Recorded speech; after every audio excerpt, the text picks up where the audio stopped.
This episode is brought to you ad-free thanks to all of our wonderful patrons. You can help us keep the show going by joining at patreon.com/shonenflop. And welcome to this episode of Shonen Flop, where we talk about manga and Shonen Jump that didn't make it big. I'm David. I'm Jordan. Also, David. Yes. Interesting that you said that this manga was in Shonen Jump. I don't know. I just It wasn't, but they'll find out. Yeah, we'll talk about it. We cover manga that usually run in Shonen Jump that didn't make it big. Yeah, usually. But next week we will be talking about a canceled Shonen Jump series. We'll be talking about Duran. So get ready for that. Yes. So if you'd like to read along with us, be sure to join the discussion in our Discord and submit your 6-word summary. Get a final link to it in our episode description or on our website, shonenflop.com. But this week we're talking about Duranki, and we are joined by our guest, the wonderful Ross. Hey, how you doing? Thanks for having me. Hey! Oh, I am so excited to have you on. Ross, do you mind telling the audience a little bit about yourself? I am a League of Legends YouTuber. Don't turn off the podcast based on hearing that, I promise. I promise it's not as bad as it sounds. I consume an inordinate amount of manga, manhwa, anime, etc. as well. I also run an East Asian inspired clothing company called Psycho Apparel, which we do. I actually don't know if I can leak it. Oh, jeez. Dylan, cut that out. Yeah, don't tell me. Corporate espionage. I think we can say that we have some cool actual anime collaboration things happening in the near future that people should hopefully be excited for. Yeah. Oh, that'll be very exciting. I'm excited for it. Yeah, and I'm super excited to have you on. I remember we actually found out, got you in touch because we had someone from your team reach out about sponsorship for the show. We just realized, though, because we don't have a large overlap with the British market, it just wasn't a good arrangement at the time. But we were like, oh, Ross sounds like an awesome dude. Still love to have him on. So very excited. I think you are our first Scottish guest, if memory serves. We've had 3 people from England, but finally we're having the better half of the aisle. There's not a deep bench for Scottish YouTubers, really, so it makes sense, yeah. Not a lot of competition, you know. Yeah, I also want to shout out you, Ross, for saying the word based in our chat, because Jordan thinks I'm the only one who says based. David, no. Yeah, I know for a fact you're not the only one. It's just that you just started saying it out of nowhere one day. Like, I've known you forever. You never used that word until like a quarter into Shonen Flop. You just started saying it. Because the kids do. No regrets whatsoever. Okay. All right. I was going on 4chan when I was like 12, 13 years old with my friends, so that's where I got based from. Horrible place, but oh yeah, that's where I picked up based from. I think my issue with based is that I do associate it with 4chan a lot. Have you guys seen that 4chan green text where a guy was in chemistry class and someone asked, this teacher asked, what's the opposite of base? And the guy said cringe. We are having some fun. All right, but shall we move into the manga details? Yes, we shall. So, per Tucker, this title is a reference to Mesopotamian mythology. Duranki, also called Iker, is kind of like the Sumerian equivalent of Mount Olympus in Greek mythology. I also, by the way, didn't know for a long time Mount Olympus was a real location, and apparently it's not very hard to climb, so I want to do that at some point. It's one of those things where, like, they were all just kind of living there and like, man, I wonder what's up on that mountain. Probably the gods. That's where they'd live, right? And that's kind of what happened. Yeah. There you go. Ross, have you ever been to Greece? I've never been to Greece, but I have a solid interest in Greek mythology. Oh, awesome. Yeah, right? As well as that, I know it's I think it's slightly southeast or something, but your Spartans and all that kind of stuff as well. I really like that kind of stuff. Oh yeah. I've only been to Rome, which is actually not that relevant to this. Keep going, David, please. Yeah. But that's the big thing to point out is that this series is actually not based on Christian mythology at all. It's just Christianity is very interesting that it takes a lot of mythos from other ideas, and I'll definitely get inside the miscellaneous thoughts. But as we hear a discussion of Ark, just know that it is not actually a Christian metaphor. It is a reference to Mesopotamia, which had a very similar idea of a flood in a world's heart. Excuse me, David, I don't see Jesus anywhere. This is Judaism. This is fucking Old Testament shit, all right? I don't remember Noah in the fucking New Testament. You're right. Yeah. All right, but this series. Or I don't remember Artemis from the Old Testament or the New Testament either, actually. Artemis Fowl? No. I haven't talked about Artemis Fowl in like 15 years. I'm not. I didn't. Okay. Yeah, anyway, so this series was created by Jordan. Who is this manga by?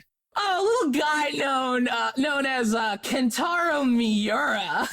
Motherfucking yeah. Yeah. And then Ross, what's his most notable work that our listeners may have heard of? It's a bit of an indie title. Yeah. Kind of small. Yeah. Basically like a slice of life manga. Yeah. Has some really good CG live CG it's adaptations so good. as well. So wonderful, right? They really improved it with the 3D, right? It's Guts' Bizarre Adventure. Oh, yes. Part 7. Guts, yeah. Hawk Tendency. You joke, but like, we'll get into it. This is kind of the steel ball run of Berserk, but yeah. Can I just say as well, right? Yeah. 2016, 2017, it was okay. Yeah. And now let me just say, before anybody jumps on the fucking pitchfork bandwagon, it was okay because the story is so good. Yeah. Yes. That I'm like, I don't care. The sound design was kind of funny, but also had a good soundtrack for no reason whatsoever. Oh, yeah. And also, I forgot what the third point was. It's like One Piece, where the anime is a terrible adaptation, but One Piece is just so good, even a bad anime adaptation of One Piece is still watchable. I was so starved for Berserk content at that point. I think it was. I was just like, I'll take anything. No, I get it, yeah. Same with like Hunter x Hunter as well. Mm-hmm. Miura could have just been like, I don't care, we're just gonna do whatever. Could be animatics, it could just be like sketches that have got like voice acting, and I'd be like, this shit kind of go hard though, man. What the hell? It's true. I love it. Also, to be fair to Berserk, the 90s anime kind of fucking kicks ass. Like, there have been multiple adaptations of the Golden Age arc of Berserk, which have actually been very good. It's just that the most recent one, ooh. The thing is, for me though, like, after the whole fucking eclipse and shit like that, like, that's where I think everything starts to ramp up. Like, yeah. Golden Age arc is all well and good and stuff, like Band of the Hawk, yeah. But like, I want to see like him fighting the Apostles, like Tower of Conviction, and like Beyond, and like all that kind of stuff, fighting the Kraken, like all that good stuff. But I have to deal with it in like CG, I guess, to some degree. I know we could talk about Berserk forever, and I'm sure it'll come up, but just for the interest of time, let me wrap this up with the fact that it ran from September 9th, 2019 to May 9th, 2020, and it was 6 chapters in 1 volume. And unfortunately, as we talked about in the Chibi, this is the second series we have read where the author is no longer with us. The first being Godspeed, which, Ross, do not worry about that series, sucked. Yeah, you don't need to read that. Wasn't that also like 6 chapters? I think it was like 12 double chapters or something. Yeah, it definitely felt longer. It was all about angels with giant boobs. Yo. Yeah, which it's not as good as it sounds. Well, I don't know. Depending on what you're looking for. Just look it up. If you like giant, thick angels that are like 8 feet tall, that's your series for you. I mean, like, I kind of liked Record of Ragnarok, so I don't know. If you like Record for Ragnarok, you might like Godspeed. I mean, Godspeed is also literally a Berserk ripoff. There are so many things from it that are just, oh, you took that from Berserk. Yes. But speaking, though, of things that are similar to the plot of Berserk, why don't we get into About the Manga, where we can hear Jordan's fantastic plot summary. So, Jordan, though, please kick things off. Usumgallu is the intersex child of the ancient Sumerian gods, but they are human, kinda. As an infant, they're found by a guy who is more or less just literally Noah, like from the Bible, and his wife. Oh, I think you mean the Old Testament, as you literally said, oh, this has nothing to do with Christianity. This is all Old Testament. David, yes. The Old Testament is also called the Bible. Anyway, they raise them on the mountain. Usum is a genius, able to invent a water wheel as well as a saddle to ride on their giant, fantastic dog. I love that fucking dog. Reminds me of my old dog. You remember Smokey, David? I do. I remember Smokey well. Yes. They do all of this while hanging out with their god friend Pan and dancing naked with nymphs. Usum gets sick of the mountain and invents the crossbow, allowing them to defend themselves as they descend into the world of man. Usum, who by the way looks exactly like Griffith from Berserk, saves a band of hawkish children from a wild boar. The kids are led by Kurta, who looks exactly like Guts from Berserk. And like in Berserk, Kurta develops a massive crush on Usum. Berserk, Berserk, Berserk, Berserk, Berserk, Berserk, Berserk, Berserk. Popcorn David. Usum gives them their new crossbow invention, including a massive 5-shot bow for the big fat kid who I must relate to. Thanks, Jordan, for having me read that line. This helps them when they're attacked by wolves and Usum, wink.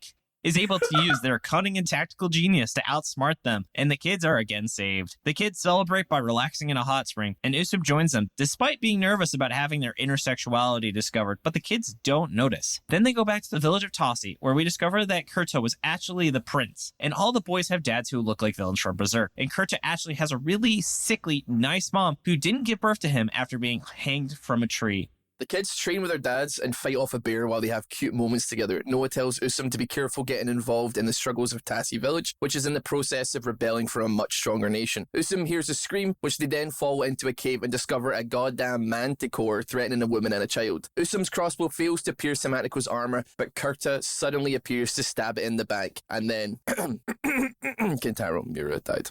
Yeah. I know you're just choking up there. And Ross, I appreciate you just being ready. You didn't even need me to set the signal. You're like, you've been in secondary school. You know how this plays out when it's your turn to read. You just get emotionally ready. You're checking to make sure you know how to say all the words in the block of text. David is impressed that you properly pronounced things, basically. I can't do that. Well, you already taught me how to pronounce cities in Scotland, so I knew you've got it. David, how do you say the city that he taught you how to pronounce? Edinburgh.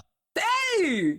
I used to do script read all the time. It's fine. Oh, cool. So you're like a trained you're a trained no, actor. don't say trained. No, I mean like I used to make scripted videos. Like I used to do video essays about champions and shit. That's cool. Many years ago, but it was like, yeah, I'm just gonna spit out. I've got to get this video up by this week, or I'll just spit out like 4,000 words about this fucking champion.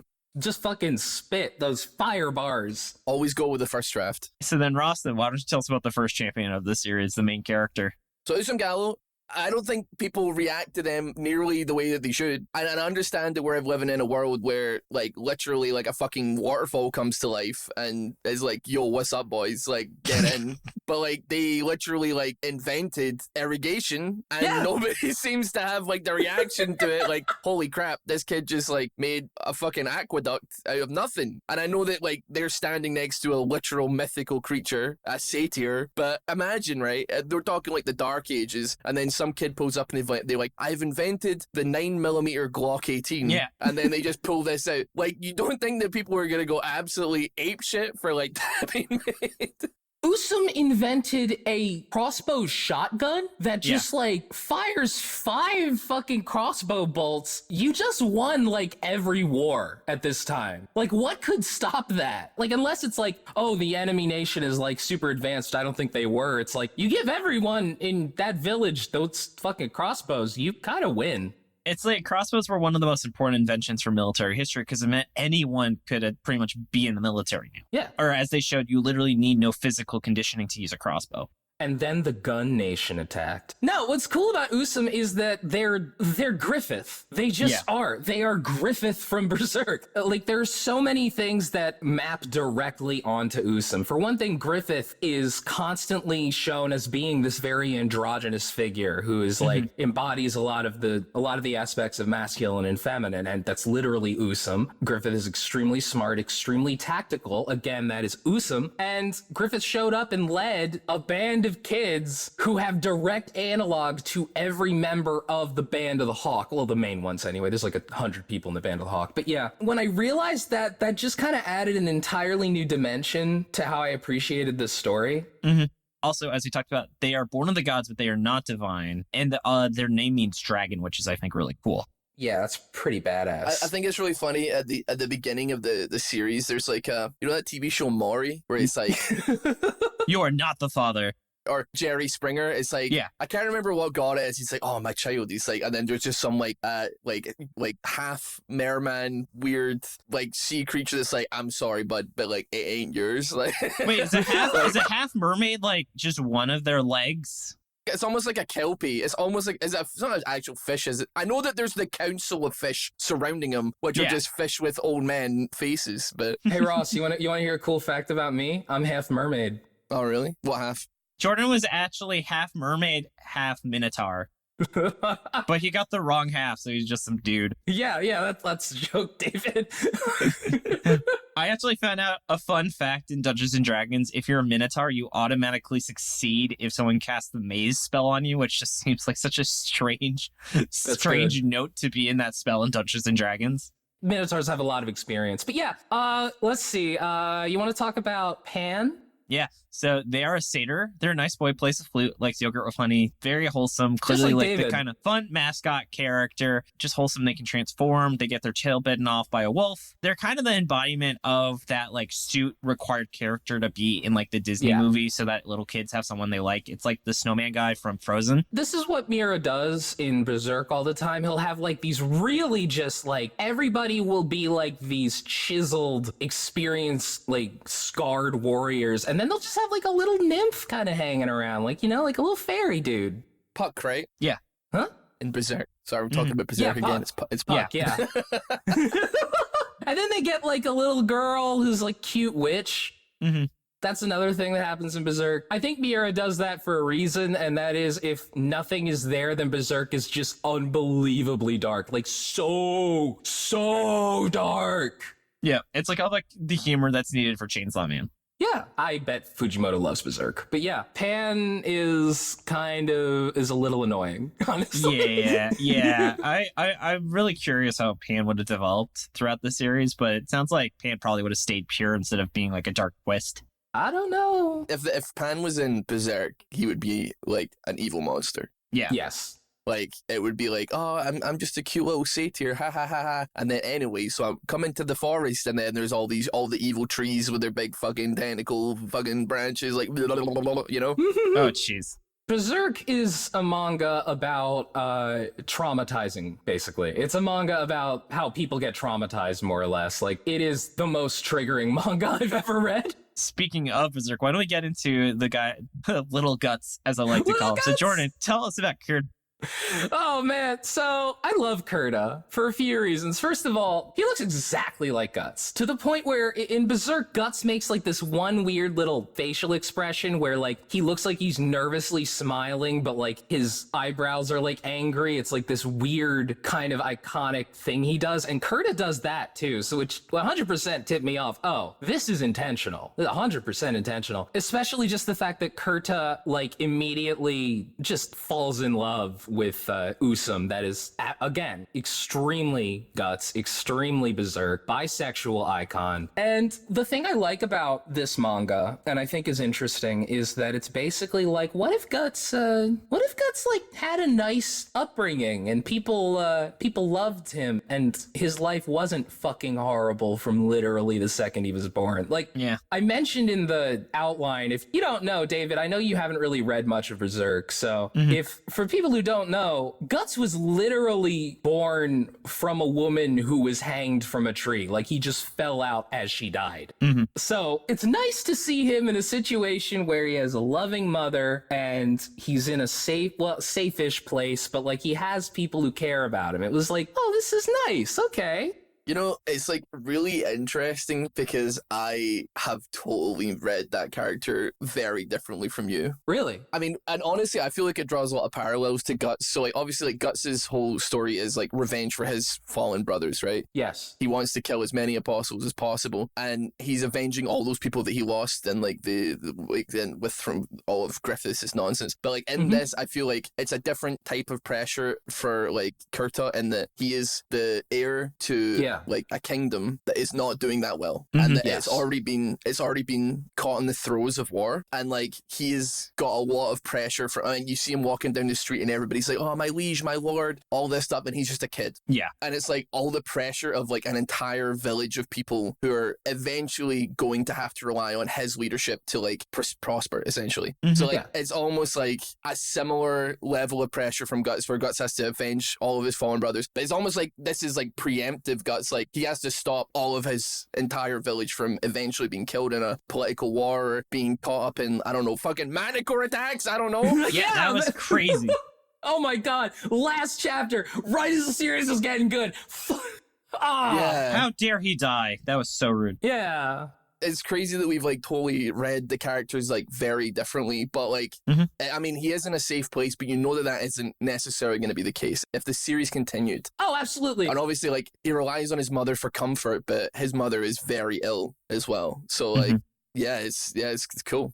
That's very true. I guess what I meant more is like compared to Berserk. Yeah, of course. Yeah, this is sunshine and rainbows compared to the world of Berserk. Yeah, of course, yeah. A shoe is gonna drop. You could absolutely tell. They're gearing up for war. Some horrible shit's gonna happen. His mom is sick. She's gonna die. Obviously, things are going to fall to shit, but it's just nice to see, like, this brief snapshot where it's like this gutsish character is like, oh, okay, this is kind of what he would be like if, from literally the get-go, it wasn't awful. Yeah. You have to have, like, the first, like, 10 chapters be, like, kind so that Miura can rip your goddamn heart out, you know? Yes. Modus operandi there. Do we feel good, though, about starting to actually get into our more distilled thoughts about the series? So why don't we get into why it failed? So Ross, though, as our humble guest, can you please tell us what were some things that you really didn't enjoy about the 6-chapter experience, as I'll call it now, of this series? What I didn't enjoy. Yes. What was something that stood out to you did not enjoy about this? Like, all the naked kids. Like, oh my God, they just would not stop drawing naked kids. Dear Lord. It brought me back to a time where I was actually in Tokyo, and I was like, "Holy crap!" I don't know if anecdotal stories are allowed to be told on this. You can say whatever podcast. You want, my friend. You know the Akihabara Sega arcade? Yeah. There's a bookstore underneath it, and my friend wanted to get his little brother a copy of JoJo's Bizarre Adventure Part 1, or like Volume 1 or whatever, in original Japanese. And I was like, that's such an awesome present. Okay, Google, where's the nearest bookstore?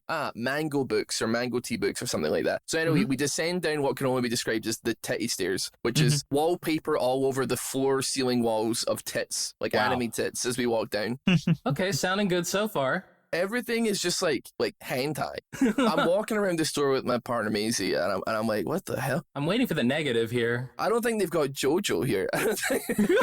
But anyway, I walk down an aisle and I stand next to this like maybe mid 40s like Japanese guy, and I look and there's like a little sign in English and it says "Little Sister," and I like looked at some of the books and I was like, uh-oh. And I just went to my partner Maisie. I was like, Maisie, we gotta get the fuck out of here right now. No. Oh gosh. Honestly, this just brought me like straight back. I was like, my God, what the hell is going on, man? It is definitely the most uncomfortable aspect of this series, and honestly, kind of Miura's work in general. This is not the first time or the only time he's done this. Yeah. As we discussed in the chibi, I think he does approach it from a more classical art perspective, but it is still very awkward to experience when you are reading the manga. I saw someone make a post where it's like every single manga or anime has some level of weird manga anime bullshit associated with it. Yes. Yeah. You always have to deal with that no matter what. This series has such a high amount. Like, I don't even know how you can recommend this to someone, because you just have to how do you not sound like a crazy person? Be like, the series is really interesting to read if you ignore all the child nudity in it. Yeah. You know, it's like Made in Abyss. Because Made in Abyss has the same fucking problem where I had to stop reading that manga in public because they just kept having like topless 12-year-olds. Here, it feels like when Usum is sexualized a lot of the time, it's for, because Kurt is looking at them, you know? And it's also, they're drawn in the same way as Griffith is, kind of. It's comfortable. It's uncomfortable. It's just also not really necessary. I guess there's supposed to be something led to the fact that like Usum is like a divine being and like also like pure of heart, I suppose. So like I would imagine that's what Miura is trying to like get across. Like this is a pure like divine being. Yes. Just a bit weird, bro. It just doesn't mesh well with our Western sensibilities, I guess. Which is ironic because this is based on Western. Yeah. But yeah, and then does anyone have any other negatives that are not related to child nudity? I know that is definitely the number one thing, but just for fairness, properly criticizing the series. I mean, I'm just gonna say Western sensibilities of like Greece. I'm almost 100% certain that like Zeus, like in all these different pantheons of old, like had sex with sheep as a joke, and like weird crap like that. So maybe it is completely in line with Western sensibilities. Yeah, it's just Western it's just Western sensibilities of like 1600 years ago, I guess.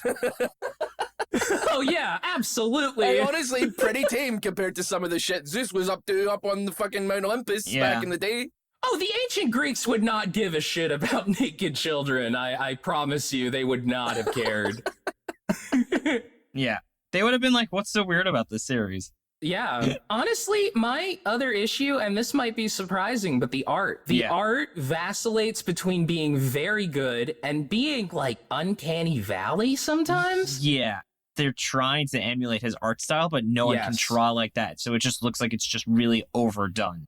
There are moments where it's like, oh, dude, you fucked up that line. You should have just like redrawn that. It just would have taken a ton of effort to do, but man, you should have. And the eyes are not great. They put in like this extra ring around the pupil. It really makes them look weird. Yeah. And there are moments where they used like way too many tiny lines and you kind of lose the overall form. Overall, other than that though, it looks great. It's just that like, I then went to Berserk after reading this, opened up a random chapter, and it just looks better. Does the post-author death chapters of Berserk have this issue as well? I have not gotten there. Oh, okay. I don't know about you, Ross. Are you completely up to speed with Berserk? I'm not completely up to speed with Berserk. The last time I looked, it was when they were, oh crap, it was like when they're in like some like middle ground area where it's like a safe zone, and that was actually the time when Miura died. Yeah. That was like the latest chapter, and I was like, honestly, if we just ended it here, like... That's kind of nice, at least. It's a time where like Guts actually has a chance to relax for a bit and think like... Take a rest, big guy. I like to let chapters pile up, because if I read it, I'm going to read for like an hour, so I need to like have enough chapters that exist. Oh, yeah. For me to like actually sit down and read. I'm not much of a weekly reader. Yeah, that's totally fair. Unrelated to the art. I feel the pacing is kind of weird in that, let's be real, he should have known when he made this series, he was going to die.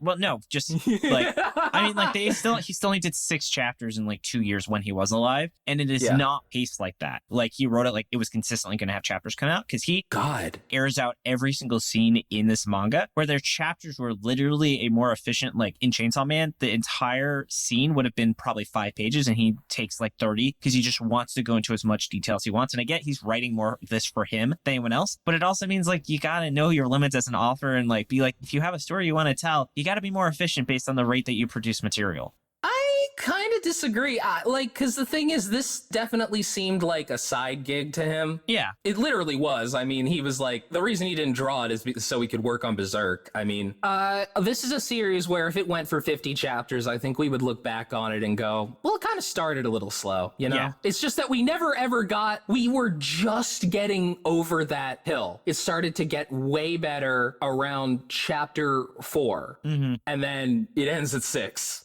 Exactly. And I mean, that's something there's limits to how much you can criticize a series that literally ended because the author died.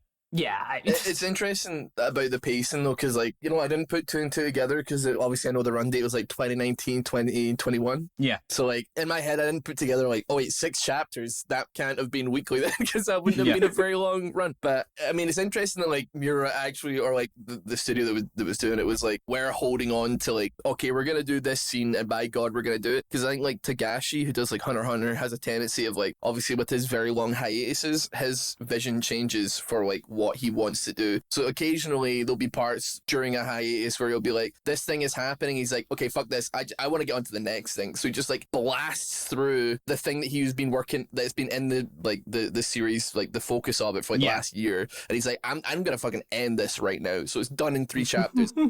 He moves on to like the next thing that he enjoys or the next thing that he wants to do. Oh, Rocky does that too, all the time. All right. So speaking of you, Jordan, and nice things, let's get into the positives. Birthday boy, Jordan, happy birthday. Thank you. Happy birthday. Thank you. Jordan, so tell us, what were some things you enjoyed about this? Okay, well, generally, the art is really good. The art's like really good.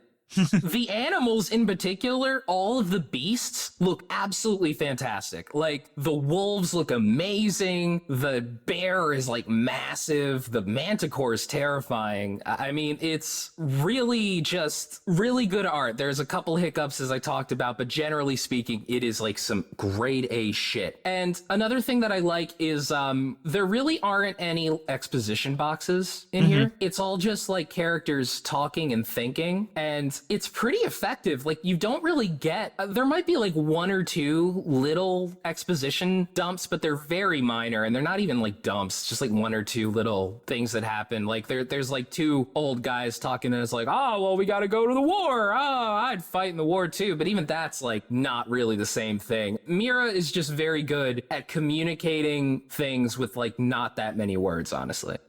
That's fair. And along with that, as we talked about, the paneling is also super efficient. They definitely have these interesting uses of flashbacks that are shown in real time, for lack of a better term. And I just think how also the kids feel like kids. Yeah. It's very hard to write intelligent children because then they just feel like they're adults that are small. These feel like there's certainly a sense of innocence and understanding, or a lack of understanding or wisdom, but you can still see that they're still highly intelligent. Oh, yeah. In how they treat very complicated situations like the wolves, where like they didn't have necessarily the experience to say, oh, let's go into a cave and fight them one by one, but they saw the cave and said, oh, this could be a really good opportunity, because they've never had to fight wolves in this situation before. Yeah, like they smoked them out and stuff. That was cool. There's only like a couple of glimpses of it in the entire 6-chapter run, but like just seeing like Miura's monster design every so often come out. Like I was saying earlier, they leave a offering of a boar head on top of a rock, and then like it comes back to it, and it's like this like moss giant thing that's like morphed out of it, and I'm like, that's awesome. The waterfall creature, like deity that helps him escape from the wolves. Even like the weird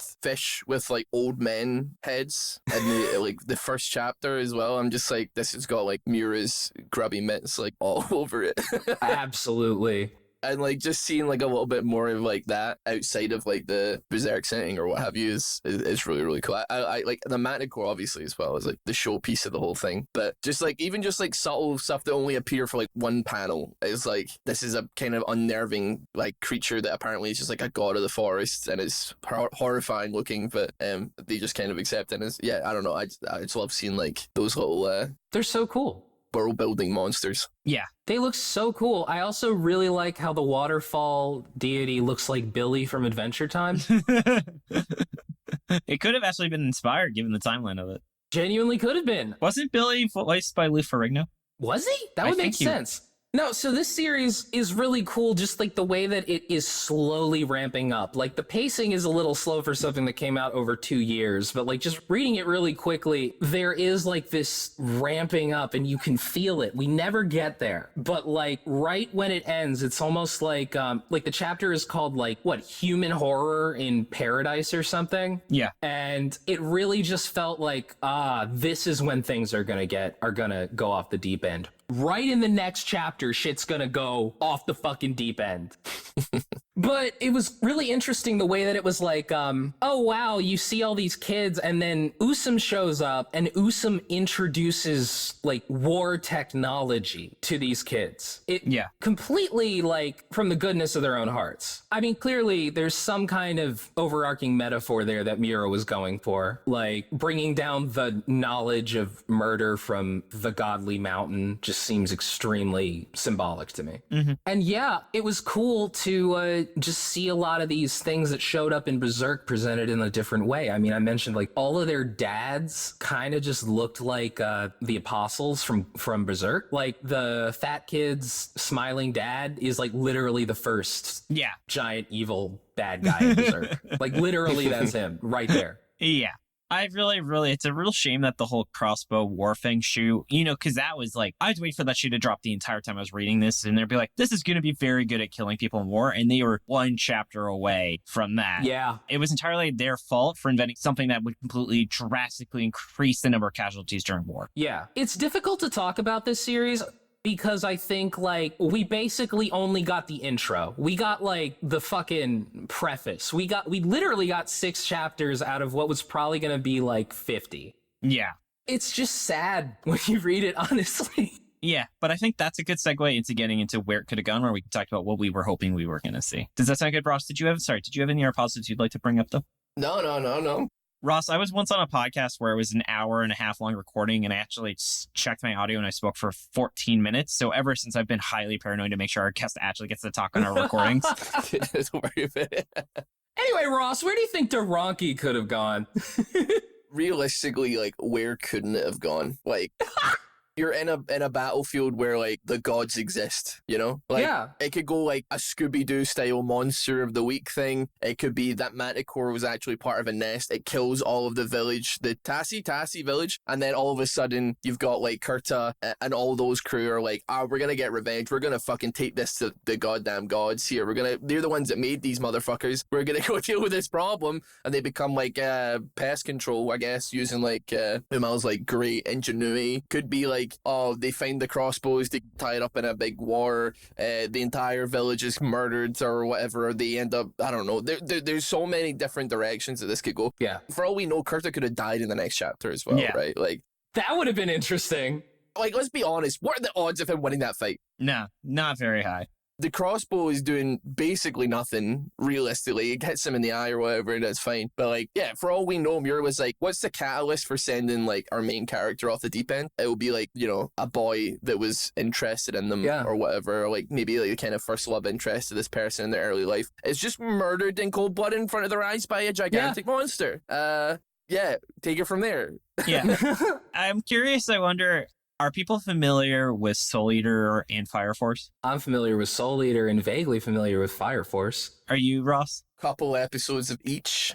Is it okay if I say a spoiler? Yeah, again, I'll go for it. Yeah. All right, so massive spoiler, so anyone skip ahead. So essentially, it turns out Fire Force is a prequel to Soul Eater in that all of the weird intricacies, like the origins of witches and the entire social, is based on things that evolved from it. I'm curious, do you two think that this series was going to loop around and actually be somehow related to the Berserk universe if it had gone on long enough? This just feels like an extremely meta-textual response to Berserk in some way. Like, to me, what I feel like he was going for is it's like, oh, look, we have this nice little thing. We have these characters. They're having, like, a good time as kids. You kind of recognize them. They look like Guts and Griffith in the Band of the Hawk. And, like, look, it's nice. But, oh, as you know, David, even in nice times with nice people, mankind, war has to happen, you know? Isn't that the real tragedy of it all? These people, they're in, like, this wonderful little world, and they just cannot escape the violence of mankind. That's kind of what I think he was gonna go for. I think that this would eventually keep ramping up into more and more tragedy. I also think that at one point, Usum was absolutely 100% going to invent the machine gun crossbow from Berserk. Yeah. Like, That's the origin of how Guts got his arm, is that they made it for him. Yes. Like, I don't think there's been any implication that gods be real in Berserk, so I'm not sure if it could tie around. I guess, like, characters like Usumgallu that look similar to Griffith. I mean, like, the thing is, like, the guy that made Fairy Tail... we actually just read a manga by the creator of Fairy Tail for our most recent episode. Exists in multiple of his work, I believe, and then like Rave Master, I think, as well. Like, so like, I guess it's like one of these things that sometimes like authors do, where they like one aspect of like their older works transpose into their future works, but then people go, "Oh, is this the same universe?" And it's like, well, I don't fucking know, man. I'm just drawing shit. I don't know. I don't think that this is the same universe. I mean, it definitely feels like an alternate universe, for one thing. I will say, like, I think there are gods in Berserk. It's just they're horrifying and not at all nice or good things that you would ever want to encounter, you know? They're not happy little nymphs dancing in the woods in Berserk. They are terrifying creatures. They're the Hellraiser. They're from Hellraiser. They're the Cenobites. There are, but then they turn into, like, gigantic weird moth creatures, and they lure people in and stuff like that, and... I believe there was like a couple of panels of something like that happening at one point. Yeah. Just after the eclipse. Yeah. So speaking though of gods, you know what could have been a cool twist is what if at the end they end up becoming the god of war? Like all these inventions they literally just invented, all of the modern military weapons, and like the crossbow was just the tip of the iceberg. And then Kurta's like, wait guys, I don't like the name Kurta anymore. Call me Kratos. That's video game war, bozo. It's Ares. Ares is the god of war. You know it is, because he kills him in the first one. Yes. They would be more like Athena, I would suppose, out of the two god of war. Well, Usum would be. But yeah. All right. Anyway, I feel like we're getting into miscellaneous plot territory. Miscellaneous thought is it kind of reminds me of God of War. Yeah. You know what? It's I think it's just Journey to the West again. I'm gonna be honest with you. Yeah. It's Dragon Ball all the way down. It's just Dragon Ball. Yep. Oh yeah, coming down the mountain, you know, like fucking... The Manticore is Siddhartha, Buddha, yeah, somehow... Let me just do some mental gymnastics here, hold on, give me a second. Yeah, who do you think is Frieza, though? That's my real question here. In Journey to the West? No, in this manga we're reading. No. Yeah, in this manga. You know that? The bigger kids give me some real Vegeta vibes, dude. You know what I mean? Absolutely, you know. But yeah, the miscellaneous thoughts, it's weird how is that actually the etymology for crossbow? What? It can't be. Where they're like, oh, you caress the bow. Huh, crossbow. Like, I swear to God, that's what they were doing. Like, what the Probably more like a Christian iconography because it looks like a cross, right? Oh, no, 100%. I think that was something that makes more sense if you say it in Japanese. Yeah. I Sure. guess it is weird that, like, they make this shit and then they're like, yeah, we already know the name of this. They make an aqueduct, which I presume is the first of its kind in that show, but they're like, he made an aqueduct, and I'm like, They how don't the really fuck do you care, know what do an they? aqueduct is, brother? What the hell, Noah? I know you're like, you know, you've been in here for a while, kind of seen it all at this point, man, the floods and shit, but like, you know what an aqueduct is? You know what irrigation is? Yeah, they were like, oh, whoop-de-doo, big deal. That's nice, Usum. You just completely revolutionized their entire lives. That's sweet. Thank you. Yeah, the Industrial Revolution wasn't very important. No. One thing I do want to say about this, the environments look incredible. When they are in the village of Tasi, holy shit, that looks amazing. And not only that, but it looks like Miura takes a lot of inspiration from like classical artists. And those in particular specifically look like they were taken from Peter Bruegel paintings, which unfortunately I can't spell for you because it's complicated in Dutch. But As Dutch always is. as Dutch always is. So they're just like these massive Babylonian structures, and it just looks amazing.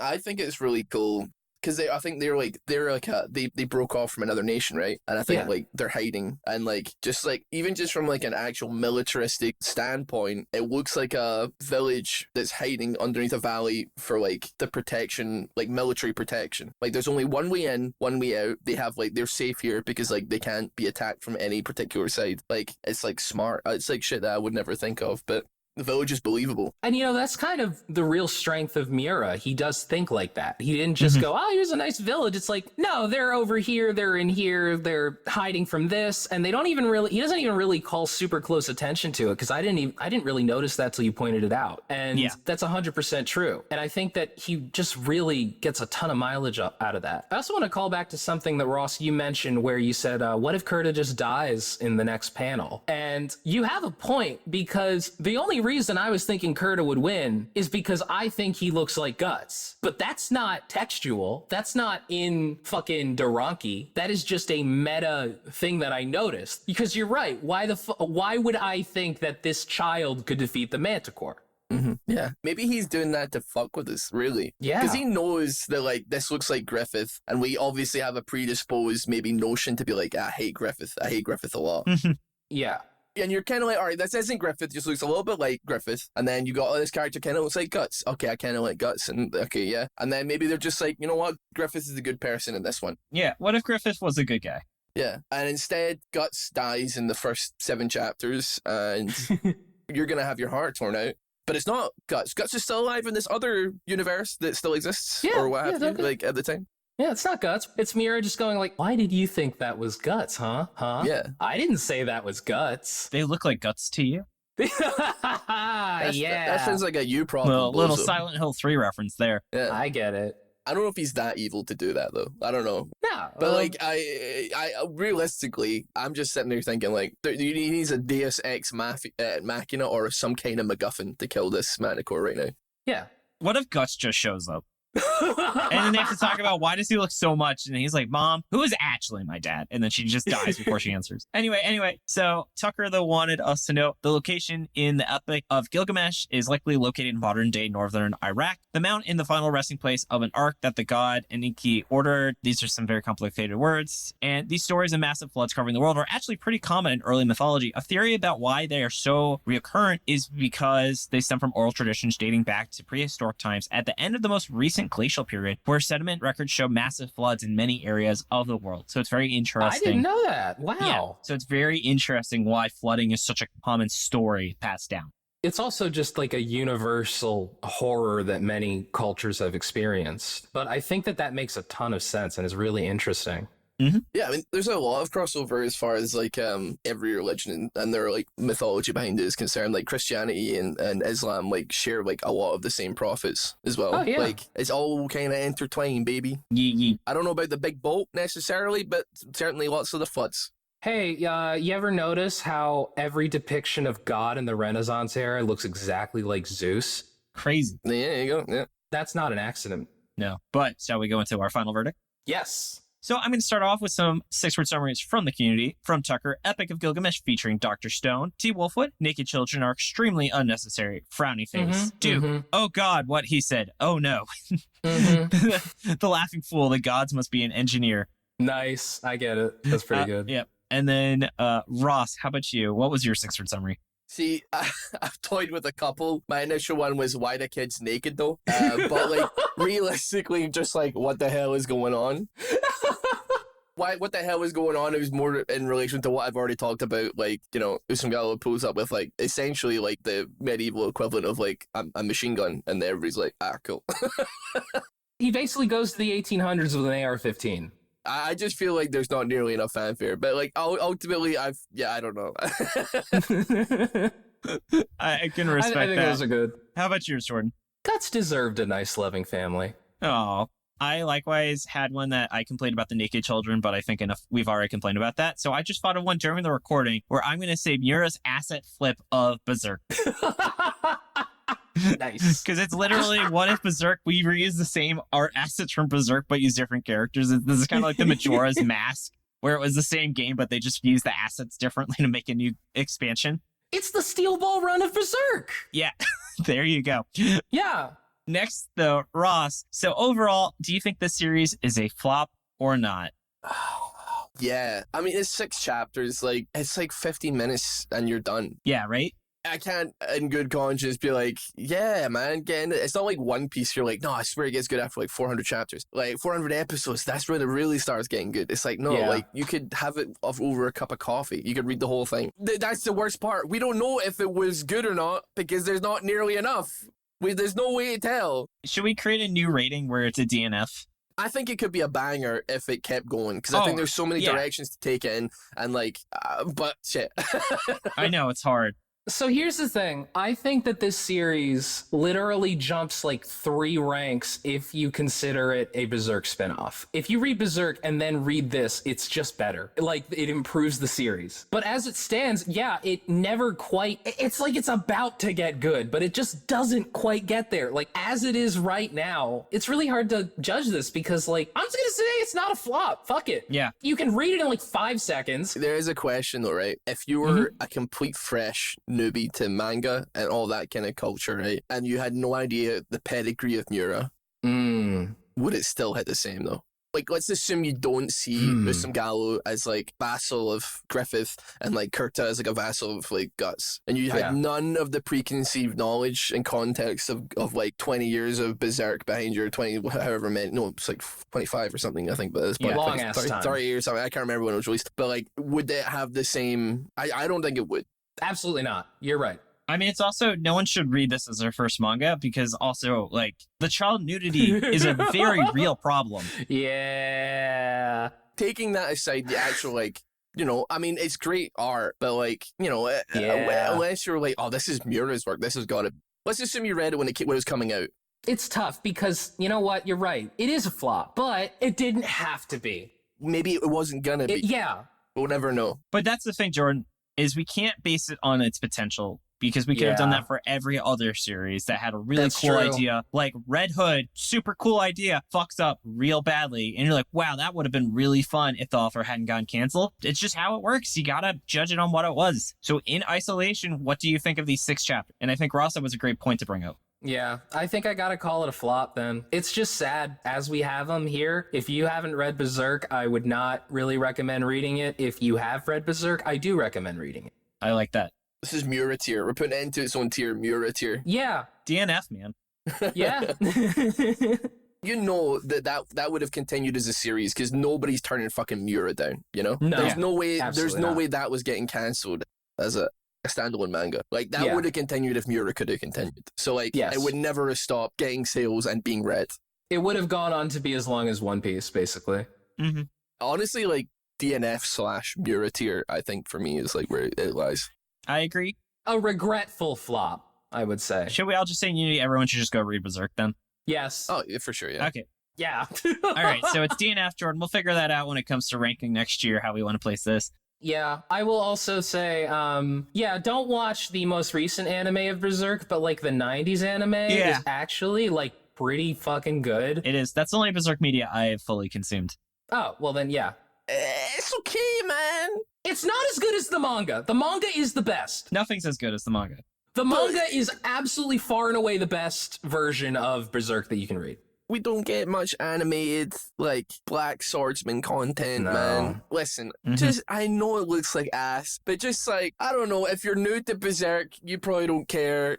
But if you've been reading it for years and you're starved of content pre-Miura passing, then, like, it was like, Yes. oh man, more Berserk stuff to watch. Don't play the games. I mean, maybe play the games. It's the same story. I don't know, man. They're not great, but still, man. I don't know.